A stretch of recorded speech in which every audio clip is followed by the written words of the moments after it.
1991. TV guide creased on the couch, soda fizzing. A bunch of This Is the One premieres weren't. Here's how we'll do it. Straight talk. We'll call the date, the time slot, and the exact moment each show broke. Good Sports premiered on CBS in January 1991, promised sparks, and gave us static. Dark Shadows, 1991, launched on NBC in January 1991, then war coverage chopped it to pieces. Eerie, Indiana debuted on NBC in September 1991. The perfect weird friend most of us met in reruns.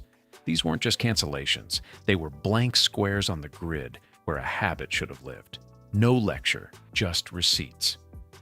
If the late 80s and early 90s are your happy place, tap subscribe, let's surf. Number 10. Good Sports, Star Power, Zero Chemistry. January 10th, 1991.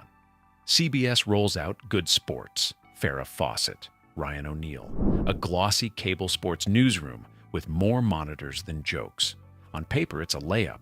On air, it's a brick.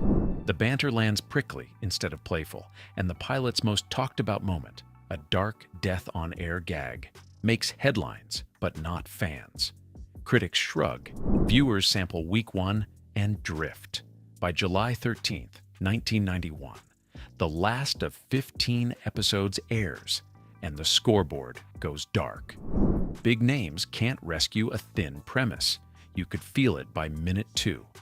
Chemistry wins sitcoms. This one never found it. Here's the tell. You remember the set more than any line. Control room glitz, studio glass, that network push sheen, but almost no quotables. When a show's best conversation happens in the trades instead of your living room, it's already behind on points. Memory check. Were you there for Farrah, but stayed for nothing? You can almost see the red tally lights reflecting in the studio glass while punchlines miss their window. The newsroom looked expensive. The chemistry didn't. If the leads had swapped energy, her chaotic, him composed, maybe a middle gear appears. On CBS in early 1991, that time slot wanted warmth. This felt chilly. Number 9. Princesses, Fran before The Nanny. September 27th, 1991. Princesses debuts with Fran Drescher, Julie Haggerty, and Twiggy as odd couple roommates. The pitch is fizzy. The set is turbulent. Haggerty exits early, rewrites pile up, and tone slides all over the living room. 5 Fridays air through October 25th. 3 episodes never make it out of the can. Then, click, the plug is pulled. The irony writes itself.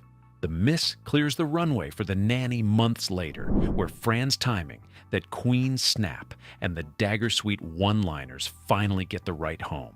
Right voice, wrong vehicle. A bomb that built a launch pad.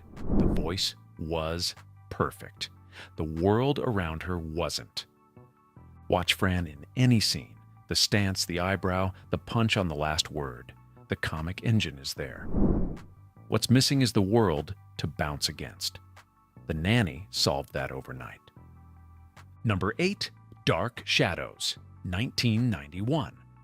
A hit until the Gulf War. 2-night launch, January 13th and 14th, 1991. 4 hours, big share. The gothic vibe plays, candlelit manners, crashing waves, Barnabas brooding in velvet.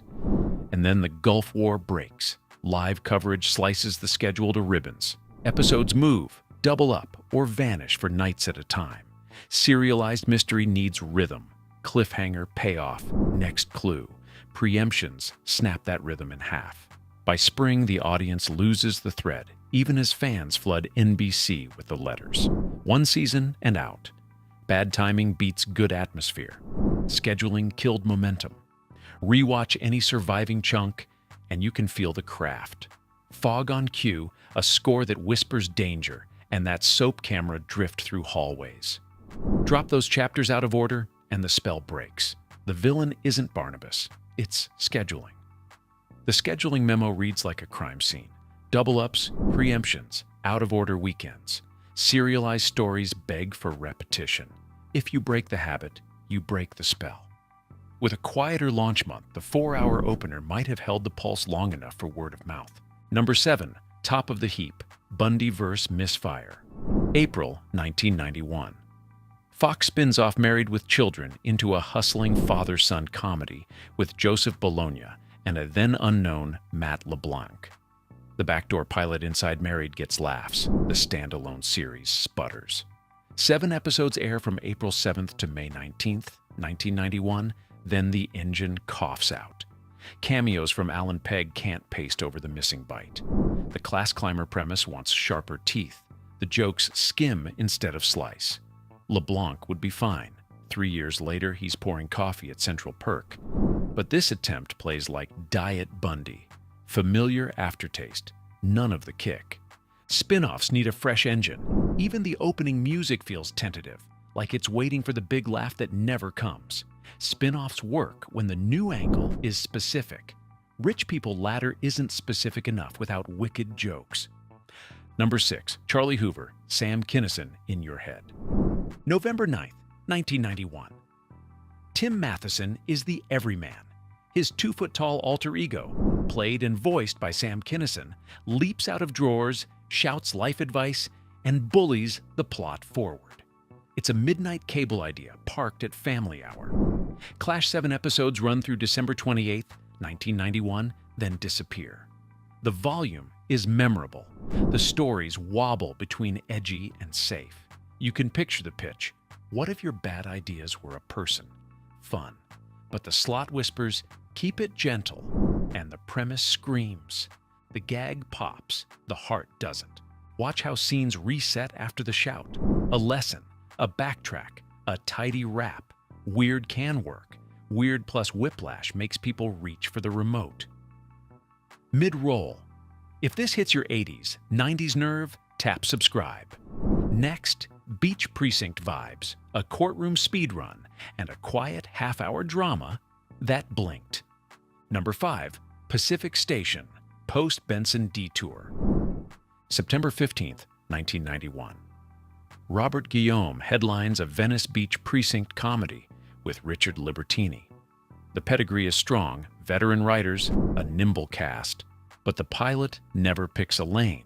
Half workplace pressure cooker, half beach chair hangout. A precinct comedy needs a clock, a case to crack, a deadline to miss, a chief to disappoint. This one lounges. 10 episodes air. Final broadcast January 3rd, 1992. Guillaume's deadpan still clicks. The scripts won't cut deeper to give him edges to grind. A precinct needs pressure. Look for the visual mismatch. Bright boardwalk light, low-stakes errands, then a quick pivot to serious precinct beats. The tone keeps changing shoes. You can feel the push-pull in single scenes. A sun-baked beat about boardwalk weirdos, then a pivot into precinct exposition that wants stakes but won't commit. If the show had locked a weekly case clock or a precinct rivalry, Guillaume's dry burn could have sharpened into a blade. Instead, everyone keeps hanging out, smiling, and waiting for the story to start. Number 4. The Antagonists, courtroom, cliché speedrun. March 26, 1991. A brash Los Angeles legal drama storms in asking you to pick a side. The show picks for you. Every week in record time. Cross-exams resolve neat as a bow. Hallway subplots feel stapled on from a different draft. By May 30th, it's case dismissed. In a year when LA law still hummed and Law and Order gathered steam, this one photocopied style and forgot surprise. A legal hour lives on reversals. If you can call the twist by minute 10, the jury is already home. When you guess early, the case is closed. The standing in the doorway confession, the gotcha exhibit, the tidy closing speech, all there, none earned. Courtroom TV lives on reversals, not recitations. When the witness steps up and basically reads the episode summary, the oxygen leaves. If you're airing opposite a proven drama, the only winning move is surprise, a wrong-footing turn, a character cost, a price paid. Here, neatness wins scenes and loses viewers. Number 3, My Life and Times, a 30-minute drama that blinked. April 24th, 1991. A rare half-hour drama with Tom Irwin as an 85-year-old in 2035 looking back across the 20th century. The idea is elegant, memory as time travel, but the wrapper is wrong. 30 Minutes asks for Snap. The show needs air. ABC pulls it after 2 episodes on May 3rd, then burns off 4 more on May 23rd and May 30th, leaving 1 unaired in many markets. It wants to be a soft-spoken meditation. It airs like a scheduling error. Lovely idea, cramped frame. It couldn't breathe. With a full hour and a calmer slot, this might have found an audience. Number 2, Sunday Dinner, Norman Lear's 6-Week Summer. June 2nd, 1991. Norman Lear returns with a family sitcom daring enough to juggle romance, faith, and an age gap relationship. Provocative? Absolutely. Summer viewers? Not buying the debate. 6 episodes air through July 7th, time slots shuffle, and the table clears. You can see the bones of a conversation show about belief and compromise. The season wanted easy breezy. It's more interesting than its reputation, but beach season patience is short and hot-button jokes need a fall wind. July isn't kind to talky heat around a table. In fall, with a steady night, this might have cooked longer. Number 1, Eerie, Indiana. Cult classic. Ratings Ghost. September 15th, 1991. Kid Weird Perfection from creators Jose Rivera and Carl Schaefer, with Joe Dante directing early episodes. Suburban satire with creature feature imagination. Tupperware who never age, a forever sleepover cul-de-sac, a boy detective who knows the neighborhood is wrong. Critics clap, Nielsen shrugs. 1 season, 19 episodes, then it disappears into 1992. Years later, reruns turn it into a rite of passage binge. Watch it now and it reads like a proto-Stranger Things. Mood, heart, and just enough bite. In 1991, a bomb, the best kind, the crater you revisit. Wrong year, right show. Notice the small-town prop gags. A cereal box that might bite. A mailbox that shouldn't open that way. A pet store that feels off. The show plays fair. It tells you the rules, then breaks them with a grin. If you caught it later on weekend blocks, it felt like a secret you were finally in on. The jokes winked without cruelty, the scares landed without blood, and the heart showed up every week. Some shows miss their first window and then own the next one. That's 1991 in a nutshell. Some shows whiff because the jokes miss, some because the slot kills them, and some because the world barges in. A few got second lives on cable and in nostalgia threads. Most didn't, but together they draw the real map of the TV we grew up with. Not just the legends that ran forever, but the big swings that blinked out overnight and still haunt the back of your brain. If one of these was your secret favorite, defend it below. We'll back you up. So tell us, which of these 1991 TV flops blew your mind the most? Right now you feel all fuzzy and nostalgic, yeah? For this feeling to last forever, you have to hit the like and subscribe button. Because with Box Set and Chill, the 80s and 90s never end.